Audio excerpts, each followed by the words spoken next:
أعوذ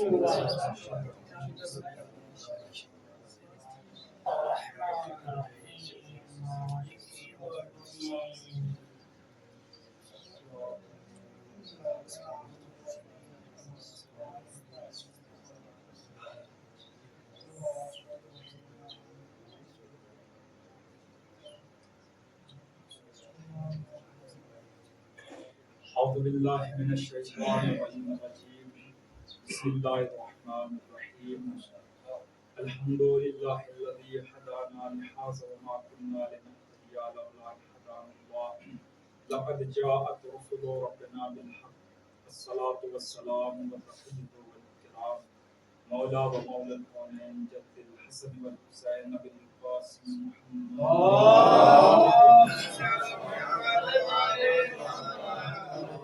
بيته الطيبين الطاهرين المعصومين المظلومين المنتقبين المنتجبين ولعنة الله على أعدائهم أجمعين من الآن إلى قيام يوم الدين أما بعد فقد قال إمام علي بن الحسين عليه الصلاة والسلام أيها الناس أوتينا ستة وفضلنا بسبعين أوتينا الحلم والحلم والسماحة والفصاحة والشجاعة والمحبة في قلوب المؤمنين. اللهم صل على محمد. سامعین ماتم ناران سید الشہداء بجا بجا دعائے فاطمہ علیہ السلام علیہ کرم ہے اس پروردگار عالم کا کہ جس معبود حقیقی نے ہمیں اس دنیا میں بھیجنے سے پہلے درے بیت سرکار. دیکھیے آج امام سے مخصوص ہے، چوتھے امام سے، اور میں نے امام کی ایک خطبے کا ایک جز آپ کے سامنے پیش کیا ہے کہ جو امام نے یزید کے دربار میں یزید کے مخاطب ہو کر فرمایا. ہم شکر گزار ہے پروردگار عالم کے، اور اس کے بعد ہم شکر گزار ہے اہل بیت علیہ السلام کے، اور جناب زینب سلام اللہ علیہا کے کہ جس نے یہ فرش عزا امانت کے طور پر ہمارے حوالے کیا، ہم تک یہ فرش عزا کو پہنچایا ہے. ہم ذکر حسین کرتے ہیں، ذکر حسین کرنا عبادت ہے کیونکہ اہل بیت کا ذکر ہوتا ہے تو خدا کا ذکر ہوتا ہے. ہر وہ چیز عبادت ہے کہ جس سے خدا راضی ہوتا ہے. شہیدی گفتگو اس کے بعد اپنے موضوع پر بی بی نے ہمارے حوالے یہ فرش کیا ہے. ہم یہ مجلس سے یہ ذکر حسین امام حسین پر گریا ہے اہل بیت پر رونا، ہم یہ صرف چار دیواری کے اندر نہیں کرتے، ہم یہ چوراہوں پر بھی کرتے ہیں، ہم یہ سڑکوں پر بھی کرتے ہیں. اس لیے کیونکہ ہمارے یہاں ایک مثال دی جاتی ہے کہ ہنسنے والے کو کوئی نہیں پوچھتا کہ تو ہنس کیوں رہا ہے، لیکن رونے والے کو ہر کوئی پوچھ لیتا ہے کہ تو رو کیوں رہا ہے. ہم اہل بیت کے مسائل کو بیان کرتے ہیں، گریا کرتے ہیں اس لیے تاکہ کوئی ہم سے سوال کرے کہ بھائی تو رو کیوں رہا ہے. کوئی ہم سے سوال کرے گا تو ہم اسے بتائیں گے ہم رو کیوں رہے ہیں. اگر کوئی ہم سے پوچھے گا کہ بھائی تو رو کیوں رہا ہے تو ہم اسے بتائیں گے کہ ہم حسین پر گریا کر رہے ہیں، ہم حسین پر ہوئے ظلموں پر رو رہے ہیں کہ جو ان کے اوپر مصائب ڈھائے گئے. وہ پھر ہم سے پوچھے گا کہ جس حسین پر تم گریا کر رہے ہو وہ حسین کون ہے.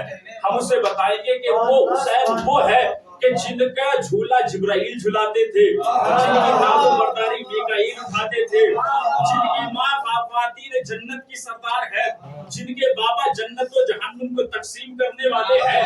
یہ حسین وہ ہے کہ جن کے لیے نبی ناکا بنے ہیں. یہ حسین وہ ہے کہ جن کے لیے 70 صحابیوں نے گواہی دی ہے کہ ہم نے دیکھا ہے رسول اللہ نے اپنے دونوں ہاتھوں کو بلند کر کر خدا سے دعا کی پروردگار تو اسے دوست رکھ جو حسین کو دوست رکھے، اسے دشمن رکھ جو حسین کو دشمن رکھے. یہ حسین وہ ہے کہ جس کے لیے نبی نے فرمایا ہے الحسن والحسین سید شباب اہل جنہ. یہ حسین وہ ہے جس کے لیے نبی نے فرمایا ہے حسین منی وانا من الحسین. پھر وہ پوچھے گا کہ بھئی جس کی اتنی عظمتیں ہیں کہ جن کا جھولا جبرائیل نے جھلایا ہے، جن کی ناز و برداری میکائیل نے اٹھائی ہے، جن کی سواری نبی بنے ہیں، جن کے لیے نبی نے فرمایا ہے کہ یہ حسین کیوں گریا کر رہے ہو، کیوں رو رہے ہو. ہم اسے بتائیں گے کہ ہم ان پر اس لیے گریا کر رہے ہیں کہ انہیں کربلا کے میدان میں شہید کر دیا گیا. وہ پھر پوچھے گا کہ شہید کرنے والا کون تھا. ہم کہیں گے کہ ان کے سر و گردن میں جدائی شمر نے کی. وہ پھر پوچھے گا یہ شمر کون تھا. ہم پھر بتائیں گے اس شمر کو یزید نے بھیجا تھا. وہ پھر پوچھے گا یہ یزید کون تھا. ہم پھر بتائیں گے یہ یزید وہ تھا کہ جو رسول کے تخت مذہب پر قابض ہوا بیٹھا تھا. یہ یزید وہ تھا کہ جس نے رسول کے بعد رسول کے حلال کو حرام اور حرام کو حلال میں تبدیل کر دیا. ہم پھر بتائیں گے یہ یزید وہ تھا کہ جو پھوپھی اور بیوی کے درمیان فرق نہیں سمجھتا تھا.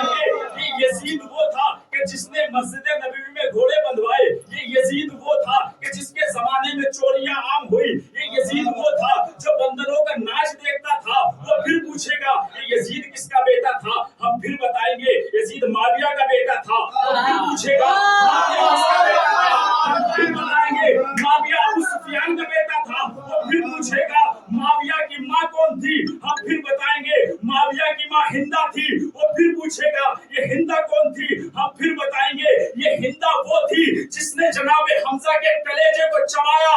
ارے اب بھی نہیں سمجھے. دنیا والوں کو ہماری نمازوں سے پریشانی نہیں ہے, ہماری مجلسوں سے پریشانی ہے, چونکہ یہی تو مجلس حسین ہے جو ان کے شجروں سے نقابیں الٹتی ہے.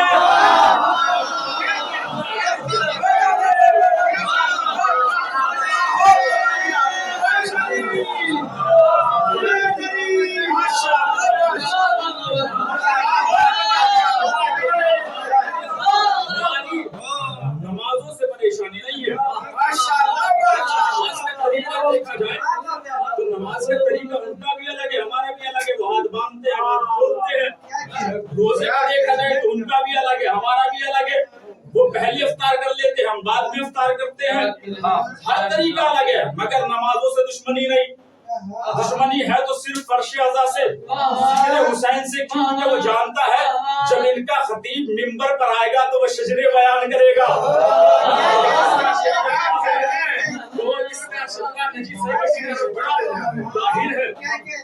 اس لیے ہماری فرش یہ فرش اعضاء سب سے پہلے جناب زینب صلی اللہ علیہ یزید کے دربار میں بچھایا, یزید کے گھر پر بچھایا.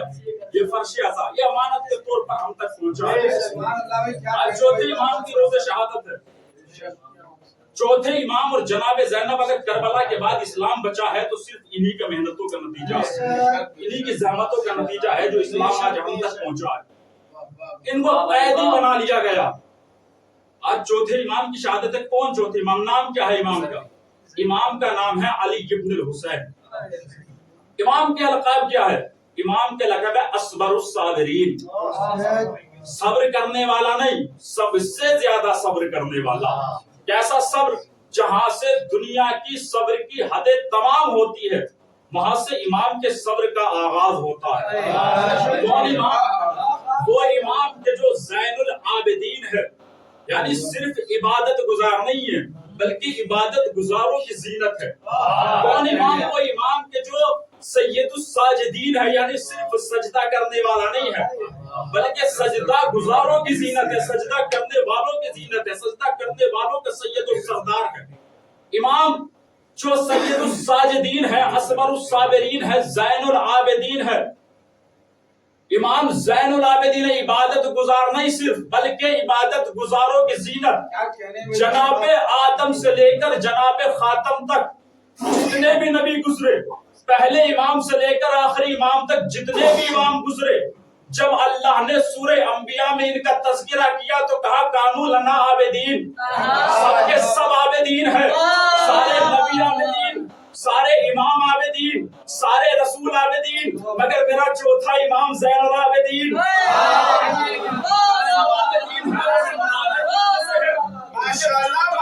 زین العابدین ہے. کیوں بھائی؟ کیوں زین العابدین ہے کہ سجدہ صرف انہوں نے کیا. امام علی کے سجدے کی اہمیت نہیں, مولا حسین کے سجدے کی اہمیت نہیں, علی کے سجدے کی اہمیت بھی ہے. اگر مولا علی سجدہ نہ کرتے تو پتہ کیسے چلتا خدا کون ہے؟ اگر حسین نہ سجدہ کرتے تو نماز کیسے بچتی؟ یعنی مولا علی نے سجدہ کیا تو اس کی وحدانیت کو بچایا, مولا حسین نے سجدہ کیا تو نماز کو بچایا. اور امام ہے زین العابدین. سب عابدین کیوں اور یہ زین العابدین کیوں؟ اس کی وجہ یہ ہے کہ جب نبیوں نے سجدہ کیا اماموں نے سجدہ کیا تو سکون کی حالت میں سجدہ کیا. جب چوتھے امام نے سجدہ کیا تو دہکتے ہوئے انگاروں میں سجدہ کیا. جب انہوں نے سجدہ کیا تو سکون کی حالت میں, چوتھے امام نے سجدہ کیا تو دہکتے ہوئے انگاروں میں. اس کی دلیل کربلا کے میدان میں 10 محرم کو جب امام حسین کے سر و گردن میں جدائی ہو گئی تو زمین سمجھ گئی کہ اب زمین پر حجت خدا باقی نہیں رہا. زمین کو زلزلے آنے لگے, آسمان پر بجلیاں گرجنے لگی, فرات کا پانی نیز اچھلنے لگا, چاند کو گرہن لگ گیا, سورج کو گرہن لگ گیا. دنیا سمجھ رہی تھی کہ حجت خدا باقی نہیں رہا, شاید قیامت آ گئی, شاید قیامت آ گئی, شاید قیامت آ گئی. ایسے عالم میں چوتھے امام نے اپنی پیشانی کو سجدے میں رکھا. جیسے امام نے پیشانی کو سجدے میں رکھا, زمین کا زلزلہ رکا, آسمان کی بجلیاں ختم ہوئی, چاند کا گرہن. اب جملہ کہہ دوں, جو اپنے سجدے سے نماز کو بچائے اسے حسین کہتے ہیں, جو اپنے سجدے سے اس کائنات کو بچائے اسے سید سجاد.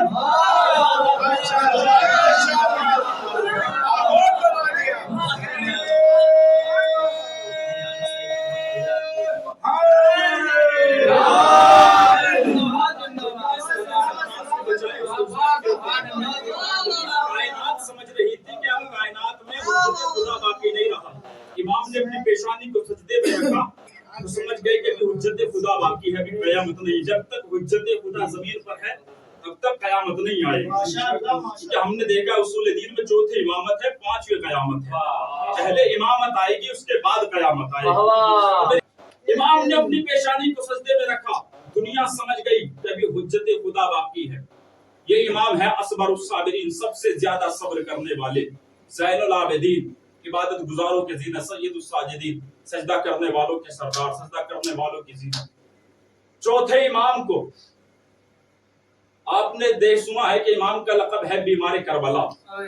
لیکن اب امام کی شجاعت دیکھیے, اپنوں کے درمیان اپنوں کی تعریف کرنا ایک الگ ہے, غیروں کے درمیان اپنی تعریف کرنا ایک الگ ہے.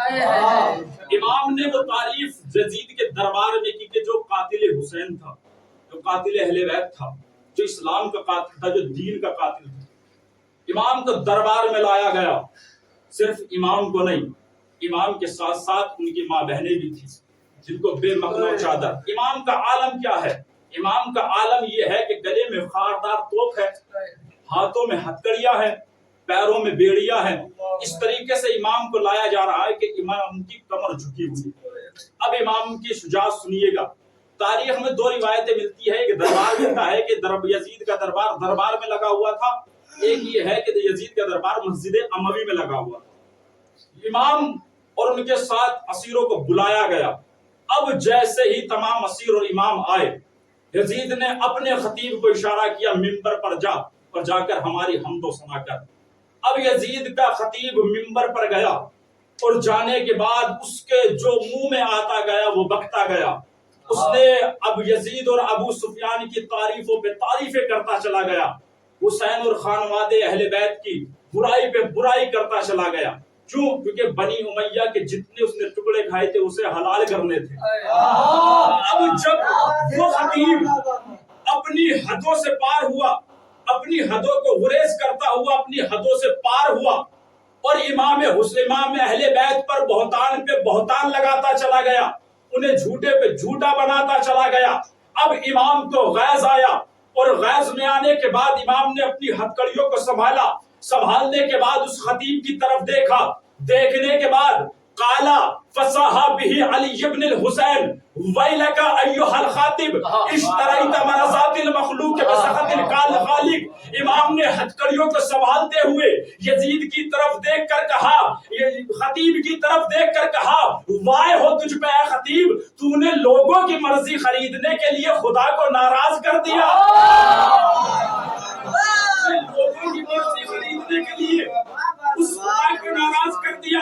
اب امام نے اس کی طرف سے نظر کو ہٹایا, یزید کی طرف دیکھا, دیکھنے کے بعد کہا فقالا یا یزید اذن لی حتی اسعد هذه الاواد, اے یزید کا اجازت ہے کہ میں بھی اس لکڑی کے ڈھیر پر جاؤں اور ایسا بیان کروں کہ جس بیان میں ان سننے والوں کے لیے اجر بھی ہو ثواب بھی ہو. یعنی امام نے بتا دیا جس مجلس میں اہل بیت کے خلاف زبان کھولی جائے وہ مجلس ثواب والی نہیں ہوتی.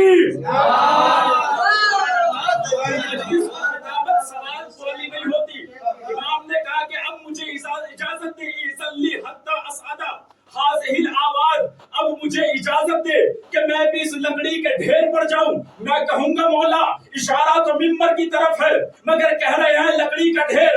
شاید امام کہ سنو جس ممبر سے ہمارے جد علی کے فضائل بیان نہ ہو وہ لکڑی کا ڈھیر ہوتا ہے ممبر.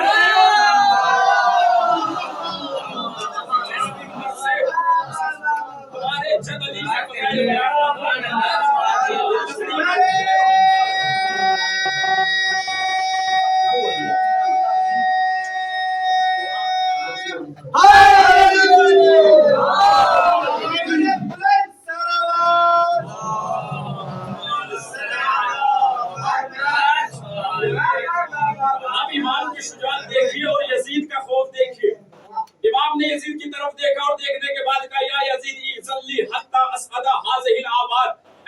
مجھے بھی اجازت دے کہ میں اس لکڑی کے ڈھیر پر جاؤں اور وہ بیان کروں کہ جس میں خدا کی مرضی ہو.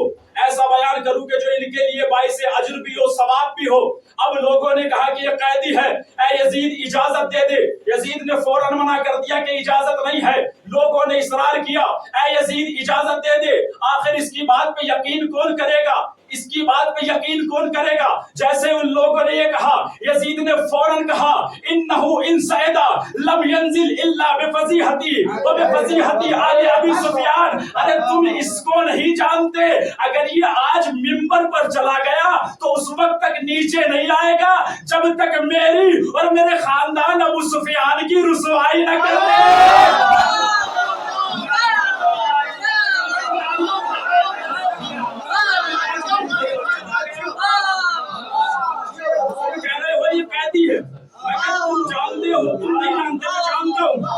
اگر یہ آج ممبر پر چلا گیا تو اس وقت تک نیچے نہیں آئے گا جب تک میری اور میرے خاندان ابو سفیان کی رسوائی نہ کرتے. اب لوگوں کا زیادہ اصرار بڑھا یزید کا انکار بڑھا. لوگ اصرار کرتے چلے گئے. لوگوں نے کہا یزید کیا تو نے کہیں دیکھا ہے کسی قیدی کی بات پر یقین کیا جاتا ہے؟ قیدی کی بات پر یقین نہیں کرتا اجازت دے دے. آخر کہے گا کیا یہ جاہل ہوگا جانتا کیا ہوگا اسے اجازت دے دے. جیسے ان لوگوں نے کہا یزید نے فوراً کہا انہو من اہل بیتی قد زکوا العلم زکا. تم جاہل کہہ رہے ہو ارے یہ اس خاندان کا پروردہ ہے کہ جس خاندان میں بچوں کو علم ایسے بھرایا جاتا ہے جیسے پرندہ اپنے بچے کو دانا دیتا.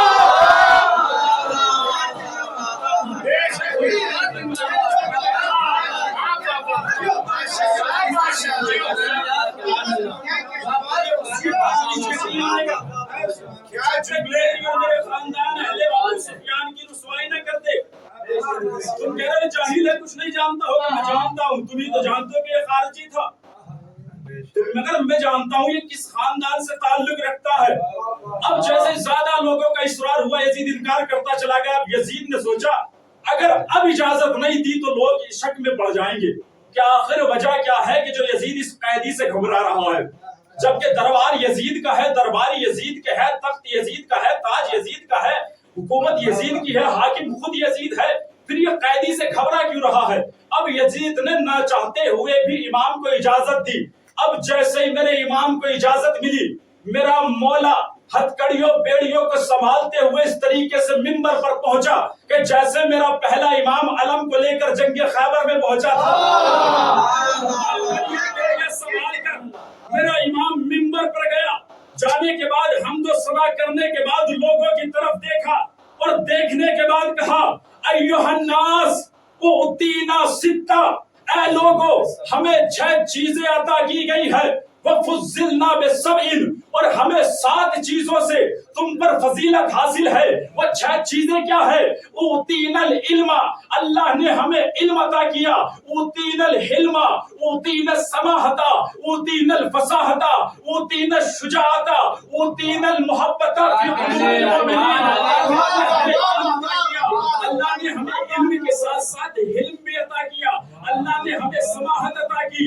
اللہ نے ہمیں بلاغت عطا کی. اللہ نے ہمیں عین شجاعت عطا کی. اللہ نے ہماری محبت کو مومنین کے دلوں میں رکھا ہے. امام نے بیان کرنے کے بعد امام نے بیان کیا وہ چھ جو 7 چیزیں جن کی وجہ سے ہمیں تم پر فضیلت حاصل ہے. وہ 7 یہ ہے کہ جعفر طیار ہم میں سے ہے، جناب حمزہ ہم میں سے ہے، ہم میں سے ہے، جناب سیدہ ہم میں سے ہے، جوانان جنت کے سردار ہم میں سے ہے. اب جیسے لوگوں نے دیکھا آخر یہ قیدی ہے کون جو اسلام کی بڑی بڑی شخصیتوں کو اپنے سے منسلک کر رہا ہے، اپنے سے ملا رہا ہے اور کہہ رہا ہے کہ حمزہ ہم میں سے ہے، جعفر طیار ہم میں سے ہے، محمد ہم میں سے ہے، علی ہم میں سے ہے، فاطمہ ہم میں سے ہے، حسنین ہم میں سے ہے. جیسے ہی مولا نے دیکھا کہ یہ چاہتے ہیں کہ میں انہیں اپنا تعارف کراؤں، اب مولا نے لوگوں کی طرف دیکھا اور دیکھنے کے بعد کہا من عرفنی فقد عرفنی من لم یعرف واماتہ حسبی ونسبی. جو مجھے جانتا ہے وہ جانتا ہے، جو مجھے نہیں جانتا میں اس کو اپنا حسب بھی بتاؤں گا، میں اس کو اپنا نسب بھی بتاؤں گا. جیسے یہ جملہ کہا امام نے ان کی طرف دیکھ کر کہا انا ابن مکہ و مینا، انا ابن مکہ و مینا، میں مکہ و مینا کا بیٹا ہوں. انا ابن زمزم و صفا، میں زمزم و صفا کا بیٹا ہوں. میں اس کا بیٹا ہوں جس نے حجر اسود کو اپنے دامن میں رکھ کر اس کو اس کے مقام پر نصب کیا. میں اس کا بیٹا ہوں جس نے سب سے پہلے مراسم حج انجام دیے. میں اس کا بیٹا ہوں جس نے سب سے پہلے احرام کو آگے آگے چل کر 2 دھاری تلوار سے کافروں کو قتل کرتا تھا. یہ کہوں مولا آپ نے فرمایا ہے میں اس کا بیٹا ہوں جو رسول سے آگے آگے چل کر جنگ کرتا تھا. جبکہ اللہ نے سورہ حجرات میں کہا ہے کہ رسول سے آگے مت چلنا ورنہ اعمال حق ہو جائیں گے. شاید مولا کہ سنو یہ آیت ان لوگوں کے لیے آئی ہے جو لوگ رسول سے آگے اس لیے چلتے تھے تاکہ توحید رسالت ہو سکے. میرا دادا رسول سے آگے اس لیے چلتا تھا تاکہ رسالت کی حفاظت ہو.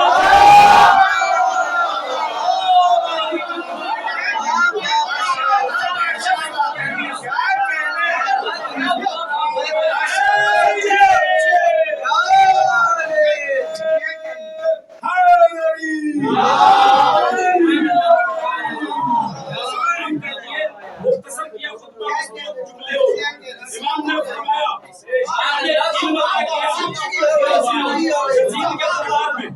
ان لوگوں کے درمیان میں ہے کہ جو لوگ کہتے ہیں کہ انہوں نے فلاں سے علم حاصل کیا ہے، فلاں سے علم حاصل کیا ہے. ان لوگوں کے درمیان کہا اللہ نے ہمیں علم عطا کیا. ہم کسی مکتب کے پڑھے ہوئے نہیں ہیں، ہمیں اللہ نے وہ علم عطا کیا ہے جسے علم لدنی کہتے ہیں. علم لدنی وجود میں آ جائے تو علم ما کان ہوتا ہے، علم ما یکون ہوتا ہے، علم ما لم یکن ہوتا ہے. یعنی جو کل ہو چکا اس کا بھی علم ہمارے پاس، جو اب ہو رہا ہے اس کا بھی علم ہمارے پاس، جو کل ہونے والا ہے اس کا بھی علم ہمارے پاس، جو کل نہیں ہوگا اس کا بھی علم ہمارے پاس. اللہ نے صرف علم نہیں عطا کیا، اوتینا العلم، اللہ نے ہمیں علم عطا کیا. علم کہتے ہیں غصے پر کنٹرول. ہوتا ہے جہاں علم ہوتا ہے. اللہ نے ہمیں علم عطا کیا. اور اس کی سب سے بڑی دلیل یہ ہے 21-19 رمضان کو جب امام کے سر پہ ضرب لگائی گئی، ابن ملجم کو قیدی بنا کے لایا گیا. امام نے کہا اسے آزاد کر دو، اسے چھوڑ دو. میں کہوں گا مولا اس نے آپ کے سر پہ ضرب لگائی ہے، اسے قتل کر ڈالو، اسے مار ڈالو، اسے قید خانے میں ڈال دو. مگر مولا کہیں گے نہیں، یہ اپنی غلامیت سے گر سکتا ہے، ہم اپنی مولائیت سے نہیں.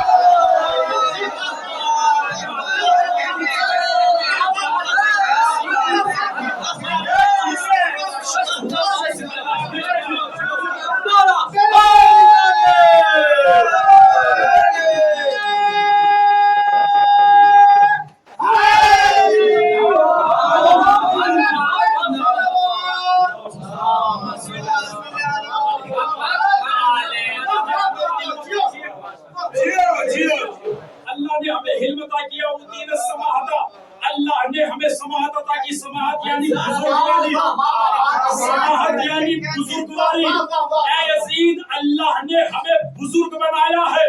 اے یزید بزرگ وہ نہیں ہوتا جس کے پاس تخت ہوتا ہے، بزرگ وہ نہیں ہوتا جس کے پاس سلطنت ہوتی ہے، بزرگ وہ ہوتا ہے جس کی کوئی عزت ہوتی ہو، اور عزت دینا خدا کا کام ہوتا ہے، بندے کا کام نہیں ہوتا۔ اللہ نے ہمیں عزت عطا کی ہے، اتینا الفصاحت، اللہ نے ہمارے کلام میں فصاحت و بلاغت کو رکھا ہے۔ فصاحت و بلاغت کا کلام قرآن مجید ہے، اس کے بعد اہل بیت کا کلام ہے۔ جب مولائے کائنات کو یک جمع کیا گیا، ایک جگہ جمع کیا گیا تو نہج البلاغہ بنی۔ جب چوتھے امام کی دعاؤں کو جمع کیا گیا تو صحیفہ سجادیہ بنی۔ صحیفہ سجادیہ کو اخت القرآن بھی کہا جاتا ہے۔ اللہ نے ہمیں شجاعت عطا کی، یہ نہیں کہ اللہ نے ہمیں شجاع بنایا، بلکہ کہ شجاعت عطا کی۔ یعنی شجاع اور شجاعت میں فرق کیا ہے؟ شجاع وہ ہوتا ہے کہ جو کبھی کبھی ڈر بھی جاتا ہے، اللہ نے ہمیں عین شجاعت عطا کی ہے، یعنی ہمارے اندر ڈر و خوف نہیں ہے۔ اور اے یزید شجاعت کی اس سے بڑی دلیل کیا ہوگی؟ دربار تیرا ہے، درباری تیرے ہے، حکومت تیری ہے، اگر تو قیدی ہونے کے باوجود بھی تیری آنکھوں میں آنکھیں ڈال کر تیرے خاندان کی شجرے بیان کر رہا ہوں۔ اس کے بعد امام نے کہا اوتین السماحت اوتین الفصاحت، پھر امام نے فرمایا اوتین المحبت فی قلوب المومنین۔ اللہ امام نے یہ نہیں کہا فی قلوب الناس، لوگوں کے دلوں میں نہیں، مومنین کے دلوں میں ہماری محبت کو رکھا ہے۔ اے یزید سروں پر حکومت کرنا اور ہے، دلوں پر حکومت کرنا اور۔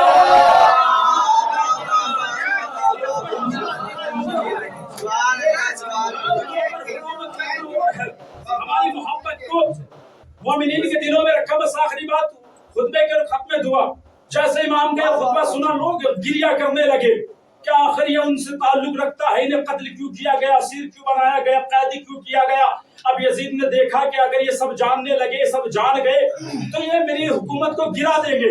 یزید نے مؤذن کی طرف اشارہ کیا، مؤذن گلدستہ اذان پہ پہنچا۔ اب مؤذن نے کہا اللہ اکبر، جیسے امام نے سنا امام نے فرمایا اللہ اکبر علی کل شیء، بے شک اللہ ہر چیز سے بڑا ہے، ہر چیز سے بہتر ہے۔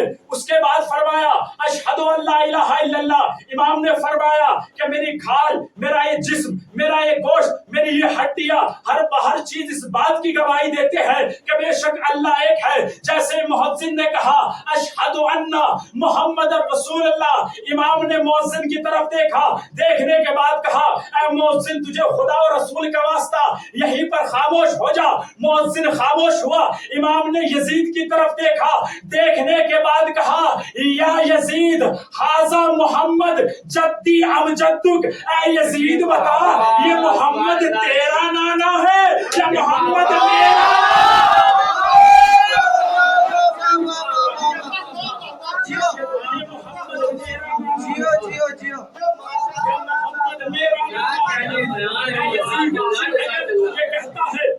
محمد تیرا نانا ہے تو جھوٹ بولتا ہے، محمد ہمارا نانا ہے۔ اے یزید سن، تو یہ سمجھتا ہے کہ تو نے ہمارے بابا کو قتل کر دیا تو جیت گیا، تو یہ سمجھتا ہے تو نے بھائیوں کو قتل کر دیا تو جیت گیا، تو یہ سمجھتا ہے تو نے ہمارے بہنوں کو اسیر کر لیا تو جیت گیا، تو یہ سمجھتا ہے تو نے مجھے قیدی بنا لیا تو جیت گیا۔ اے یزید سن، میرے بابا کا ارادہ یہ نہیں تھا کہ ہم زندہ رہے، میرے بابا کا ارادہ یہ تھا ہم شہید ہو جائے مگر یہ دین اسلام باقی رہے، ہم شہید ہو جائے مگر یہ نماز باقی رہے، ہم شہید ہو جائے مگر رسول کی محنتیں باقی رہے۔ اے یزید اگر تو یہ گمان کرتا ہے تو جیت گیا، تو اے یزید سن، جب تک ہمارے نانا کا نام آذانوں میں آتا رہے گا سمجھ لینا یزید مرد آباد، حسین زندہ ہے۔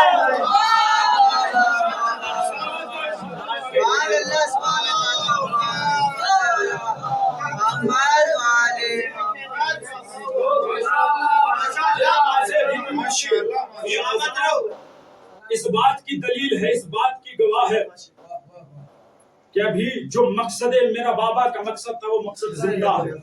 ہم شہید ہو جائے ہمیں اس بات کی پرواہ نہیں ہے، ہم قتل ہو جائیں ہمیں اس بات کی پرواہ نہیں ہے۔ میرے بابا کا ارادہ یہ تھا کہ میں اس لیے جا رہا ہوں تاکہ اپنے نانا کی امت کی اصلاح کر سکوں، اس دین کو بچا سکوں کہ جس دین کے لیے میں نے بچپن میں وعدہ کیا۔ مولا فرماتے ہیں کہ اگر تو یہ کہتا ہے کہ محمد تیرے نانا ہے تو تو جھوٹ بولتا ہے، اور اگر تو یہ کہتا ہے کہ محمد ہمارے نانا تو یہ بتا کہ تو نے ہمیں اسیر کیوں کیا، پھر یہ بتا کہ تو نے ہمیں قیدی کیوں بنایا۔ ہم سب یہاں پر علم حاصل کرنے کے لیے آئے ہیں، جب یہاں سے امامہ لے کر گھر جائیں گے تو ہر محلے والے، ہر علاقے والے، ہر خاندان والے سب مولانا کہیں گے۔ اگر ہم کسی جگہ پہ زندگی بسر کرتے ہیں اور ہماری وہاں پر ایک عزت ہوتی ہے، اس عزت کے بعد اگر کوئی ہمیں اس طریقے سے رسوا کرے کہ جس علاقے میں ہماری عزت تھی اسی علاقے میں ہماری ماں بہنوں کو بے مکنا و چادر پہنایا جائے، جس علاقے میں ہماری ابھی تک اتنی عزت تھی کہ لوگ ہمیں دیکھ کر سلام کیا کرتے تھے، اس علاقے میں ہمیں ہتھکڑیوں بیڑیوں کو لے جایا، ہتھکڑیوں بیڑیوں میں لے جایا جائے۔ امام سجاد کو تاؤر یہی صدمہ رہا ہے، اور یہی غم رہا ہے کہ جس کوفے کی شہزادی میری پھوپھی زینب تھی اسی کوفے میں میری پھوپھی زینب کو بے مکنا و چادر لے جایا گو۔ اجرکم اللہ آپ سے رکن سوائے کربلا کی۔ میرا امام کتنا مظلوم ہے، میرا امام اتنا مظلوم ہے کہ جب تک لوگ شہید ہوتے رہے، بھائی شہید ہوتے رہے، چچا شہید ہوتے رہے، تو میرا امام اتنا بیمار تھا کہ بستر سے نہ اٹھ سکتا تھا۔ 11 محرم کے بعد امام کو ہتھکڑیوں پیڑیوں میں جکڑا گیا۔ میرے امام پر کتنے ظلم ہوئے، قسم خدا کی اگر ہم جیسا کوئی جوان ہوتا تو مر جاتا۔ امام نے کتنا صبر کیا ہے۔ میری عمر 24 سے 25 سال ہے، میں جوان ہوں، اگر میرے سامنے کوئی میرے بابا کی ضلالت کرے، میرے بابا کو رسوا کرے تو حقیقت میں مجھ سے دیکھا نہیں جائے گا۔ ذرا امام سجاد سے پوچھئے، جب امام سجاد کے سامنے امام حسین کے سر کو نیزے پر بلند کیا گیا، جناب حبیب ابن مظاہر کا بیٹا اپنے دوستوں کے ساتھ آیا اور حملہ کرنے کے بعد اپنے بابا کے سر کو لیا اور لینے کے بعد امام کے برابر سے یہ کہتے ہوئے گزرا، ارے جس کا جوان زندہ ہو اس کے باپ قسم ہو کے نیزہ پر امام فرماتے ہیں بابا ارے آپ کا جوان زندہ آپ کو کوئی غم نہ دے سوائے مظلوم دیکھنے والا کے۔ امام کو قید کیا تو امام کی تحیثی 24 سال کی عمر تھی، اور 24 سال کی عمر میں انسان بالکل جوانی پہ ہوتا ہے، شباب پر ہوتا ہے۔ پھر امام کو قیدی بنایا گیا، ایک سال تک تقریباً 12 یا 13 مہینے امام قید رہے۔ امام کی وہ حالت ہو گئی کہ امام کی کمر خمیدہ ہو گئی، امام کے چہروں پر جھریاں پڑ گئی، امام کی داڑھی سفید ہو گئی۔ ارے جب قید سے رہا ہونے کے بعد امام مدینے آئے ہیں اور مدینے والوں کو پتہ چلا ہے کہ لٹا ہوا قافلہ آ رہا ہے، تو محمد حنفیہ مدینے کے باہر پہنچے تاکہ استقبال کیا جائے۔ محمد حنفیہ نے دیکھا ایک ضعیف بیٹھا ہوا ہے، محمد حنفیہ قریب گئے اور جانے کے بعد کہے ضعیف مجھے اتنا بتا دو کہ تم نے کسی قافلے کو آتے دیکھا ہے؟ فرماتے چچا ارے آئے چچا آپ کی بہن زینب آ گئی، اجرکم اللہ اے چچا جان، ارے میری پھوپھی زینب کو بے مکنا چادر شام میں لے جایا گیا۔ اے چچا جان ارے شرابیوں کا مجمع تھا، میری پھوپھی کے سر میں چادر نہیں تھی، منادی ندا دے رہا تھا حاضری ام کلثوم۔ کربلا کے اس کی سنت تھا، محمد حنفیہ کو کشایا اور زمین پر گر گئے۔ جیسے محمد حنفیہ ہوش میں آئے، دیکھیں 25 سال کا تقریباً شباب پر ہوتا ہے، مگر امام کی حالت یہ تھی کہ چہرے پر جھریاں تھی، امام کے چچا بھی امام کو پہچان نہیں پائے۔ ارے جیسے محمد حنفیہ ہوش میں آئے، محمد حنفیہ کہتے ہیں اے ضعیف آپ کون ہیں کہ مجھے چچا چچا کے اجرکم اللہ خدا آپ کو بے غم حضرت سمائے مظلوم کربلا کے بس آخری بات اور ختم دعا مولا فرماتے ہیں چچا جان آپ نے نہیں پہچانا ارے میں حسین کا بیٹا سجاد ہوں. مولا فرماتے سجاد ارے تم تو ابھی شباب پر تھے, تم تو ابھی جوان تھے, یہ کیسے ضعیف ہو گئے؟ بابا کہتے چچا جان ارے صرف ابھی آپ نے سنا کہ میری پھوپھیوں کو مکنا و چادر شام کے دربار میں شام کے بازار میں لے جایا گیا. چچا حنفیہ اس سجاد نے اپنی آنکھوں سے دیکھا ہے کہ میری پھوپھیوں کے سر میں چادر نہیں تھی. ارے میرا امام جب تک زندہ رہا یہی کہتا رہا الشام الشام الشام. ارے روایت میں ملتا ہے پانچویں امام معلوم کرتے ہیں اے بابا یہ بتائیے کب تک روئیے گا؟